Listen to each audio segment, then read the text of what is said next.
Hello guys! Welcome back for another free time vlog. So for today's video, tayo ay mag-learn YouTube ulit. So it's all about YouTube.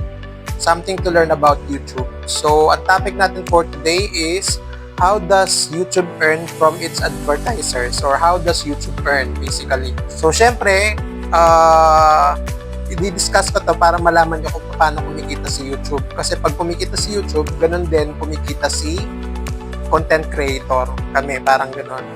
Paano kami kumikita, gano'n. So basically, may hati. Yung kita, basically, is nakahati kay YouTube at kay content creator. So 45% kay YouTube na pupunta at 55% kay YouTuber, kay vlogger, or kay content creator na pupunta. Meron dalawang platform, or actually tatlong platform sa mga gantong paraan na pagkita. Unang-una dyan, yung nasa gitna, which is yung YouTube platform. Dyan nakukuha yun, dyan napupunta, dyan ina-upload yung mga videos. Tulad ko, nag-upload ako ng video sa YouTube. And then yung una is, Ang una is, Google Ads. Ang Google Ads, siya yung advertiser or siya yung naglalagay ng commercial. So mag-upload sila ng commercial, maliit na commercial sa Google Ads. Tapos, ang system na yung bahalang maglagay dun sa YouTube. So, ganun siya. YouTube advertisers or YouTube ads, basically may pera yan. Yung YouTube ads na yan, naglalagay ng pera yung mga advertisers. Tapos, ang nilalagay niya yung mga advertisements dun sa YouTube.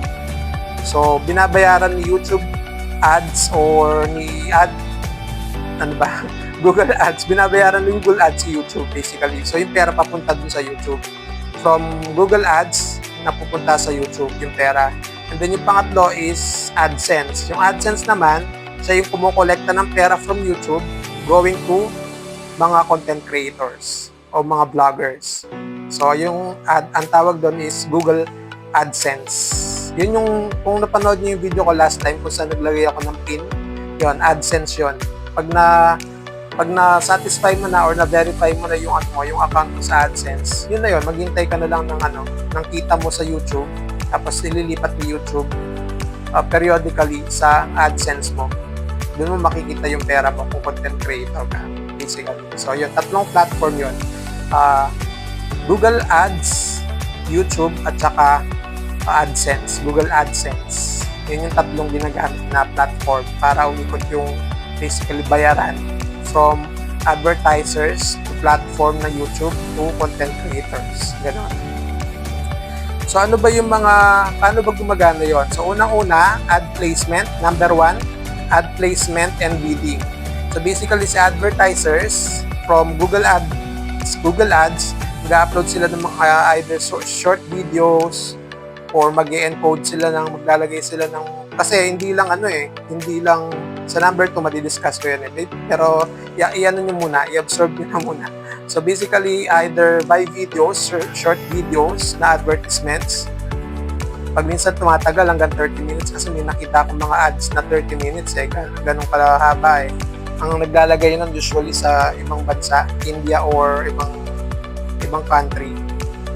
Hanggang 30 minutes yung ads nila, ganun yung video, ganun kahaba yung video. Pag minsan naman, ini-encode lang nila, tina-type lang, parang mga words lang, gano'n. Yun naman, lumalabas sa YouTube, sa mga videos, lumalabas sa videos na gano'n. Ads din ang tawag doon. So, from Google Ads, ini-encode nila lahat yan, pati yung ina-upload yung shorts commercial. Tapos, pagka-encode nila, may mga taggings, may mga special words na kailangan. Kumbaga, parang requirement. Ganito ang requirement ko, ipapalabas mo itong commercial ko dito kung merong content na ganito, tapos parang ganun siya. So, kapag ang tawag doon is bidding, so merong equivalent na bayad kada ganon. So, sila naglalagay ng pera, either ubusin yung amount na 4,000, ganito katagal, 3 days, ganyan, mga ganong tipo. Meron iba't klaseng ng ads. Yun yung type of ads. Number 2, type of ads. So basically, ang usual na kumikita ang content creator dun sa type of ads na yon. So merong unang-una is skippable in-stream ads. Yun yung mga nasi-skip. kung baga nanonood kayo ng YouTube ngayon, ng channel ko, kunwari channel ko, nanonood kayo ng channel ko, ng video ko, tapos mapapansin nyo sa unahan, merong lalabas na commercial na video. Matatakpan yung buong channel, yung video ko, tapos merong commercial na lalabas. Tapos, minsan makikita nyo merong skip button, di ba? Ang tawag doon, skippable ads. So, yung skippable ads na yon ay na panonoorin mo ng buo, depende dun sa naglagay, advertiser, kung gaano kahaba. Pero paminsan, merong mas maliit na 6 seconds lang or 5 seconds lang, ganun. Tapos lalabas na yung skip. Tapos yung totoong haba niya is merong 30 minutes, merong 5, merong 10, merong 6, iba-iba. So, ang tawag doon, skippable ads. And then, another type of ads is non-skippable ads. Yun naman, kailangan mong tapusin yung buong video o yung buong commercial. Hindi mo siya pwedeng skip. Wala yung skip button. Tatapusin mo siya. Usually, 3 minutes ganyan or 2 minutes na video. Tapos, meron pang part na yun eh. First commercial and then second commercial. Ganon. So, matatapos yung first commercial, tatapusin mo lang yon and then magpupunta na siya sa channel, sa second commercial nun. Another, either skippable siya or hindi, non-skippable. Ganon din, kamukha lang din. Then, mag-play na yung video. So, ang tawag doon is non-skippable ads. And then, meron pang isa, yun, ano lang to, under pa rin siya ng non-skippable ads, which is bumper ads. Pwede rin siyang tawagin bumper ads. Pag sinabi mong bumper ads, yun yung maliliit na short videos lang, mga 6 seconds. Mag-play lang siya ng 6 seconds and then pupunta na siya sa YouTube or magpupunta siya dun sa second na commercial. Ang tawag doon is bumper ads. And then yung pang-apat is sponsor cards. Yun naman, merong lumalabas sa video na yun nga, merong mga naka-title, sponsored, nakalagay na gano'n sponsored. Tapos merong title na Tide, kunyari, example, Tide, nakalagay doon Tide bar, tapos meron mang maliit description na malabas sa may video. Ang tawag doon is sponsor cards. So, dun sa mga ads na yon, hindi lang talaga siya dun sa video paminsan. Okay? So, bukod dun sa video ng mga vloggers, hindi lang doon, meron pang ibang location sa buong YouTube, lumalabas yung mga ads na gano'n. Unang-una dyan yung, of course, yung mga nabanggit ko na kanina, is skippable, non-skippable, bumper ads, at saka overlay videos, yung mga yon. Then, yung pangalawang location is sa YouTube homepage. So, pagkabukas ng homepage ng YouTube, yung unang-unang video makikita nyo doon, ads yun. Gano'n man siya kahaba, ads pa rin yun. So, either i-click mo yan, pag interested ka dun sa ad, i-click mo para mapanood mo ng buo, or wala lang, panonoorin mo lang yung gulo. Panonoorin mo lang siya doon mismo. So, ang tawag doon is homepage ads. So, isang location yun bukod dun sa video mismo ng mga content creator. So, pangalawa na, homepage ads. Then, pangatlo is search. Kapag kunwari nag-search ka doon sa taas, may search box doon, di ba? Nag-search ka ng video, kunyari David Broncano. Pagka-click mo, lalabas na yung list ng mga possible na video ko or pwedeng related sa video ko, parang ganon. Yung iba doon, hindi siya talaga search result. Yung iba doon, sponsored. Ibig sabihin, ads siya. So, search result ads. So, yun din. Pag yun, bilhin nyo yun or click nyo yun, kikita din din si YouTube. And then, pagkatapos sa YouTube watch page. So, for example, bukod dun sa mga ads na lumalabas dun sa video mismo, di ba meron dalawa, merong mga skippable, non-skippable, at saka overlay, at saka bumper ads, mga ganon. Bukod doon, meron kung gumagamit kayo ng computer, either laptop or a desktop or a Mac, kung ano mang gusto nyong klaseng computer yan.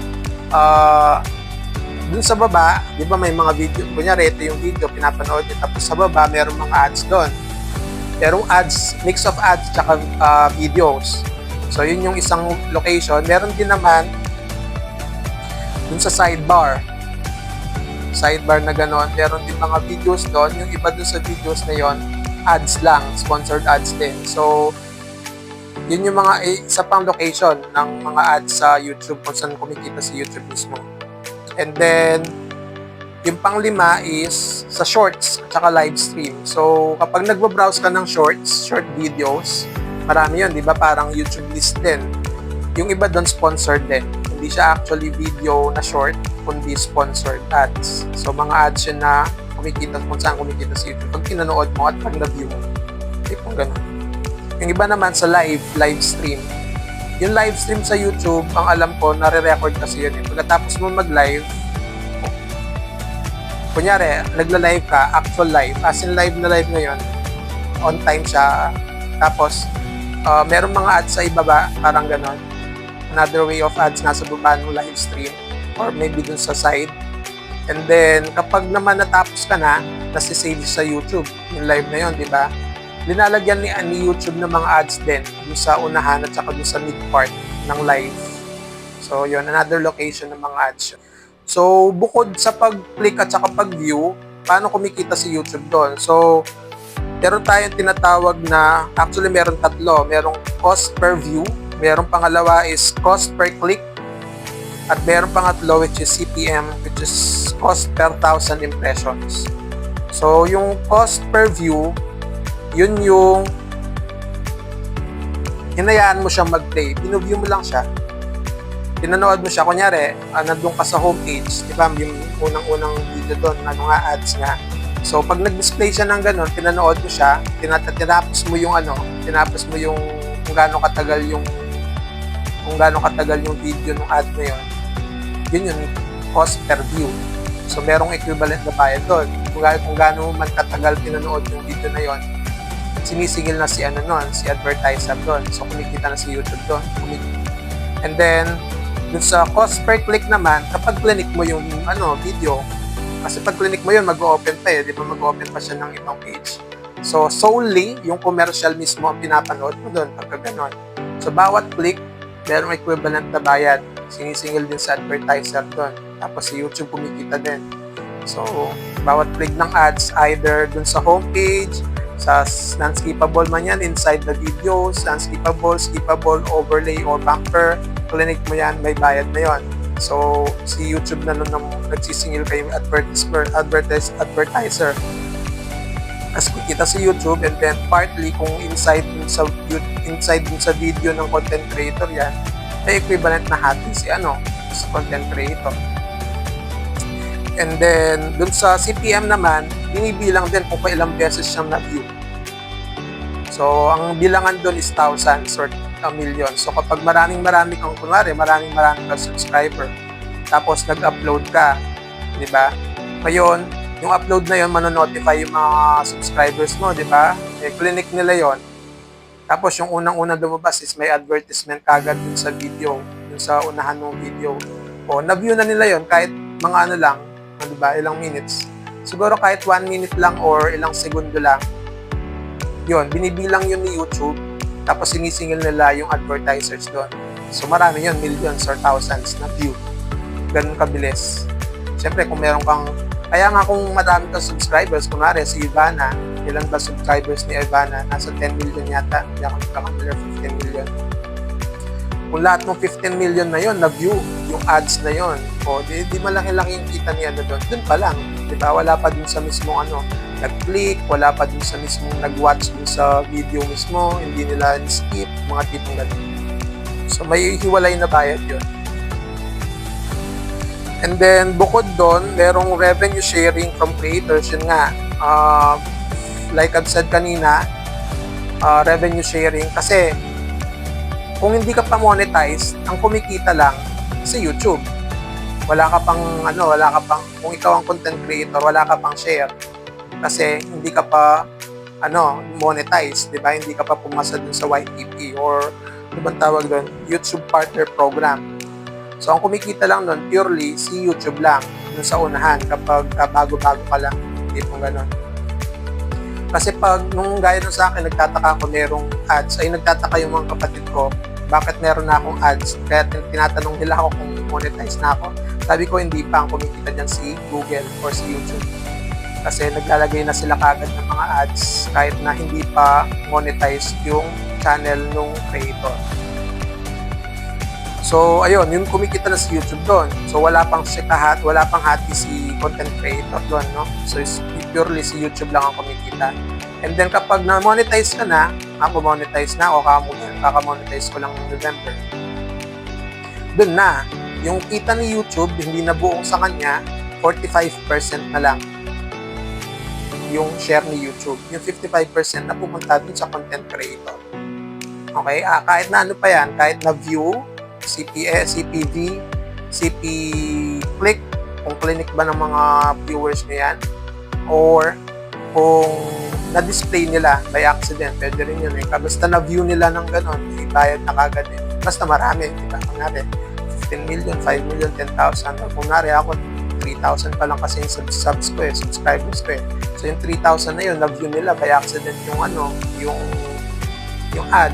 Meron na rin, maliit nga lang, hindi ganun kalaki, pero meron na rin. Diba? So yun. So yun, 55% sa content creator and then 45% kay YouTube. Kapag kasama ka na sa YouTube Partners Program or monetize ka na. And then another, yung pinaka-last, nakitaan ni YouTube is premium. So meron dalawa actually, merong membership. Yung membership sa content creator yon. So nagpapa-member yung mga subscriber mo. Equivalent silang babayaran monthly. Tapos yung monthly na yon napupunta dun sa content creator. Tawag doon membership. Pero solely lang yon dun sa may-ari ng channel. Kunwari ako, nag-member sila sa akin, ako lang ang makakakita. Ako lang ang kumikita. Eh, paano kung meron pa silang ibang pinapollow na channel? Yun, magme-membership ulit sila doon. So, another bayad na naman yun. Medyo mas mahal. No? Unlike dun sa ito, yung last na kita ni YouTube is premium. Yun, buo na yun. Buong YouTube. Lahat ng mga channels. Ang nangyari doon, wala na mga ads. Tinatanggal yung mga ads ni YouTube. Kasi premium membership na. So, ibig sabihin, premium lahat ng mga panonoodin niya. Wala nang ads, wala nang skippable, wala nang non-skippable. Ano na lang siya, monthly subscription na lang. Monthly na lang siya binabayaran ng nanonood, ng watcher, ng viewer. And then, kumikita si YouTube doon. So, depende. Kapag premium na, hinahatian ni YouTube kumikita din si content creator doon. Hinahatian ni YouTube. Ganun din ang hatian, 55% and then 45% kay YouTube. Yun. So, nakadepende din, base din nakalagay dito, nakadepende sa watch time, kung ilang minutes pinanood o kung ilang hours pinanood ni viewer yung video ng content creator. Yun ang equivalent na binabayaran ni YouTube. Sinishare ni YouTube sa content creator. Yun. So, yun ang mga ways para kumita sa YouTube. Yun ang ways para kumita sa YouTube. At syempre, pag kumita sa YouTube, may shares din si content creator. So, ngayon alam nyo na kung paano kumikita sa YouTube. Halos sila lahat, ads sila. Syempre, advertisements lahat sila. At saka viewers. So, kasama din yung clicks. Kapag click sila, kumikita rin sila. So hopefully yun, nagustuhan niyo itong vlog na to. Kung interested pa kayo to know more about YouTube or to be a vlogger, just watch my series for YouTube Learn. Pwede kayong pumunta sa channel ko, David T. Freetime Vlogs. And then dun sa homepage ko, merong merong tab for playlist. Makikita niyo dun yung mga nakakategory, yung mga mga videos ko. Isa dun sa mga series ng videos ko is called Learn YouTube. So, click nyo lang yun, mapapanood nyo lahat ng mga discussion about YouTube. Okay? So, kung interested kayo maging vlogger, just watch those. Makakatulong sa inyo. Yun lang. Thank you so much for watching, guys. Hope to see you soon. Bye!